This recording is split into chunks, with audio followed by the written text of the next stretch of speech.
শুনলাম নাকি তোর শরীর খারাপ? হ্যাঁ বস বস। তা বলছি এখন কেমন আছিস? আর বন্ধু বলিস নে, যা শরীর খারাপ হলো এই ওয়েদার চেঞ্জ হওয়ার জন্য। ডাক্তারে সব টেস্ট দিয়েছে, সব টেস্টই প্রায় হয়ে গেছে, আর একটা টেস্ট বাকি আছে। তাই আজকেই যাবো একটু পরে। এই ওয়েদারের জন্য না বাংলা খাওয়ার জন্য? তোরে কতদিন করে আমি বলেছি যে এইসব বাংলা বাংলা খাওয়া ছাড়, ইংলিশ খাওয়া ধর। ছেড়ে দিচ্ছি, আর খাই না।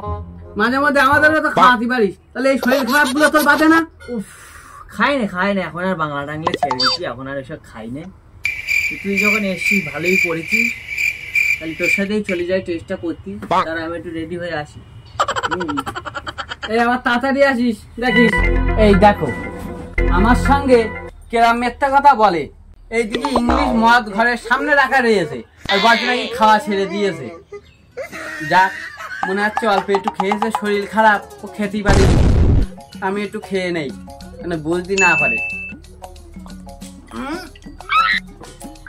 Oh no!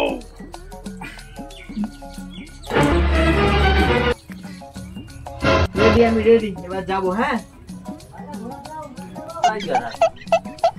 কি খুঁজছিস? এই তুই বললি যে মদ খাওয়া ছেড়ে দিয়েছিস, আর ইংলিশ মদের বোতল দেখলাম, মদও একটু রয়েছে। কি ব্যাপার রে? ওই সে বোতলটা কই? এই যে বোতলটা। ও হ্যাঁ, এটাই তো, এই তো অসুতরে যাবো তো। বা চল। যাবো তো মানে? তো মদ আবার কোথায় নিয়ে যাবি তুই? আরে সেই তোরে বললাম না, ইউরিন টেস্ট করতে যাব, বাকি আছে। এইটাই তো ইউরিন, আমার ভিতরে গেলাম এটা টেস্ট করতে। এখন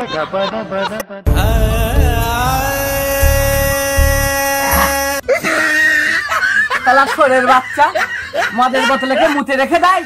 হ্যাঁ, আমি ভাবছি মদ বলে এক ঢোক মারিছি, দেখি তো আবার নুন ধরা শোরের বাচ্চা বলছে ওর মধ্যে মুতে রেখে দিয়েছে, আর যেন বোতল মোতল পাইনি।